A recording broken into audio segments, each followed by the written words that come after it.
Bonjour à tous, ravi de vous retrouver aujourd'hui pour une nouvelle vidéo. Aujourd'hui, je vous présente un outil qui va vous permettre d'optimiser votre référencement naturel sur WordPress. C'est un outil qui est gratuit qui s'appelle Screaming Frog. Donc cet outil, c'est un peu la pépite pour les consultants SEO puisqu'il nous permet d'avoir un maximum de données en peu de temps. Je vous précise que cette vidéo est le premier volet d'une vidéo d'optimisation sur WordPress. Donc je vais en sortir plusieurs là en 2022. Mon objectif principal est d'arriver à 1000 abonnés. Donc n'hésitez pas à vous abonner, notamment si vous avez un WordPress, parce que vous allez voir que je vais sortir des vidéos à peu près toutes les semaines. Pas que sur WordPress bien sûr, mais ça va parler de référencement naturel et de marketing digital. Donc abonne-toi, tu verras que je vais te sortir pas mal de petites pépites.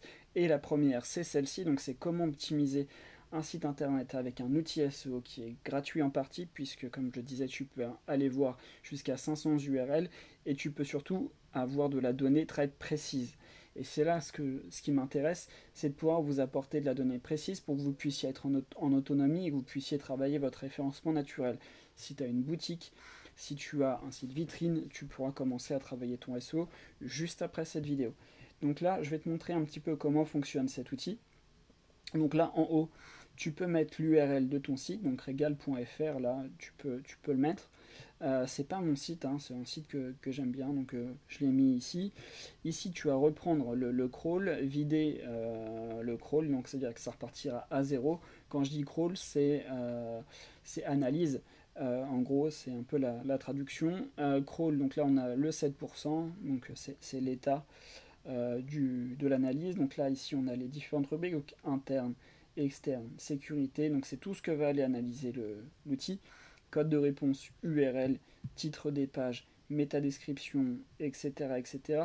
Je vais vous laisser regarder, mais vous voyez que vous pouvez, même vous, aller choisir. Donc ce qui est intéressant surtout, ça va être pour le référencement interne. Après, le code de réponse, c'est aussi intéressant, mais là, aujourd'hui, je vais m'intéresser davantage au titre, aux métadescriptions, au H1, au contenu. Et déjà, ça sera pas mal. Le reste, on le verra dans une prochaine vidéo.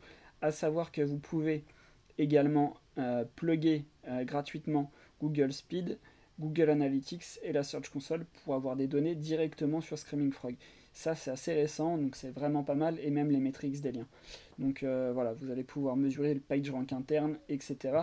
Si ça vous intéresse que je fasse des vidéos sur le PageRank interne ou d'autres éléments de Screaming Frog, n'hésitez pas, vous mettez un petit commentaire et je vous ferai une vidéo sur ce que vous souhaitez sur Screaming Frog. Maintenant, ça fait quelques années que je l'utilise, donc je commence à le maîtriser. Sur la partie droite, vous avez un autre menu avec la structure du site, où là on a tous les dossiers, etc. Les temps de réponse, si on utilise des API, donc Google Analytics, la Search Console, PageSpeed, Majestic et Ahrefs. Moz, donc vous voyez, on peut plugger pas mal d'API dessus, l'orthographe et la grammaire pour faire des vérifications sur l'orthographe et la grammaire des pages de votre site. Donc on peut vraiment aller très très loin avec cet outil qui, je le répète, est gratuit jusqu'à 500 URL. Sur la partie basse, vous avez le détail. Petite précision très importante, vous pouvez exporter vos données sur un format Excel. Donc si vous faites exporter là, vous allez exporter les données qu'il y a sur le tableau ici. Donc c'est très important. Ici, vous allez pouvoir voir le détail des liens entrants sur cette URL là. Si je change d'URL, les données changent. Hop, donc ça, vous allez pouvoir voir le maillage interne. Les liens sortants si vous redirigez vers d'autres sites. Donc là, par exemple, on voit Pinterest, etc. Je ne vais pas aller voir dans le détail. Les détails des images, donc l'URL, vers quoi ça envoie, l'attribut alt, donc c'est vraiment pas mal. Les ressources, extraits de la SERP, donc la SERP c'est la page de résultats, donc on peut aller rechercher ça en faisant du coup rechercher, euh, la rendu de la page, afficher la source, les en-têtes, etc., etc. Donc on peut vraiment aller loin avec cet outil-là. Donc je vais vous montrer moi ce qui m'intéresse aujourd'hui et ce qui va vous permettre de pouvoir commencer à optimiser votre site WordPress. Donc cette vidéo c'est vraiment l'étape 1 pour vous. Donc ce qui va m'intéresser, ça va être dans un premier temps les balises titres, parce qu'on sait que c'est un peu le nerf de la guerre, c'est la balise la plus importante pour votre référencement naturel. C'est celle qui va vous servir à la fois pour vous positionner sur Google en mettant votre mot-clé en avant, mais c'est aussi un argument marketing, donc elles doivent être bien construites, elles doivent donner envie de cliquer et elles doivent contenir votre mot-clé.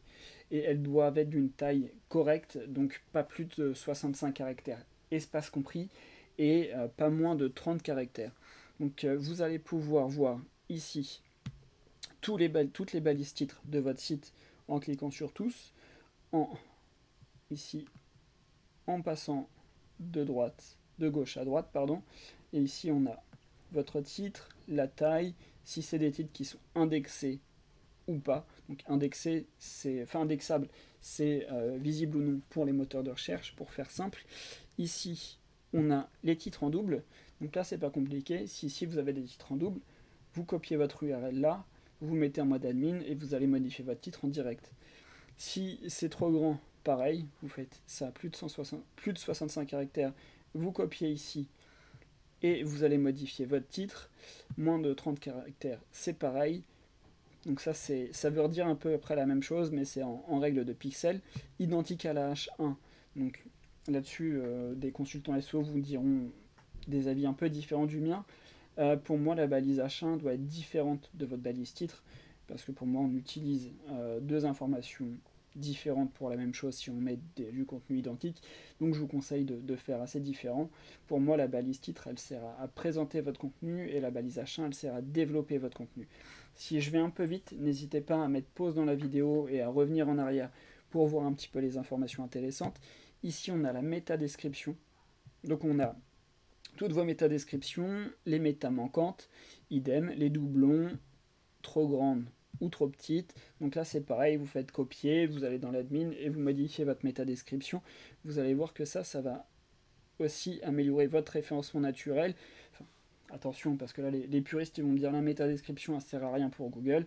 Oui, je suis d'accord, mais pour moi, la métadescription est aussi importante, notamment pour le CTR, et pour amener les visiteurs des moteurs de recherche à cliquer sur votre page. Donc pour moi, la métadescription, ça doit être le côté commercial de votre page, et vous devez vraiment en profiter pour être élogieux sur votre page, pour donner envie de cliquer tout simplement. Meta Keyword, on s'en sert pas. Le H1, donc là on voit qu'il y a deux pages sans H1. Donc ici est la page d'accueil. Donc là, si vous regardez la vidéo regal.fr, rajouter un H1 à votre page d'accueil, c'est important. Dans l'ordre d'importance, on a d'abord la title, après on a la H1, après le H2, etc. etc. Mais c'est des données très importantes. Donc n'hésite pas à faire une petite analyse, à me dire ce que tu penses de l'outil. Et moi, je ferai d'autres vidéos sur ce sujet-là si ça t'intéresse. Donc n'hésite pas à mettre un petit commentaire d'encouragement et me dire que Screaming Frog t'intéresse. Donc les H2, c'est pareil, vous devriez en avoir sur vos pages parce que c'est très important pour votre référencement naturel. Et ça sert aussi à introduire vos chapitres et votre contenu textuel. Donc sur la page d'accueil, notamment, essayez d'avoir du contenu textuel qui reste et qui n'est pas forcément évolutif dans le temps. Essayez de faire en sorte que ce soit du contenu qui dure et que vous ne changez pas tous les 4 matins. Donc là, vous allez pouvoir voir le duplicate interne avec cet onglet-là, donc contenu, les images. Donc les images un peu grosses, avec un attribut alt manquant, les pages avec des versions canoniques, les pages de pagination, le balisage hreflang, ça c'est quand vous avez un site multilingue pour voir si c'est bien configuré ou non, si vous avez une version AMP de votre site. Et ensuite, vous avez des données structurées, le sitemap. Donc là, c'est que si vous pluguez le site au PageSpeed, donc là, vous avez des informations qui sont ultra intéressantes, si votre code CSS est minifié, etc. etc. Donc c'est vraiment intéressant, et vous avez aussi des petits graphiques ici. Donc là, par exemple, vous avez le niveau de profondeur de page.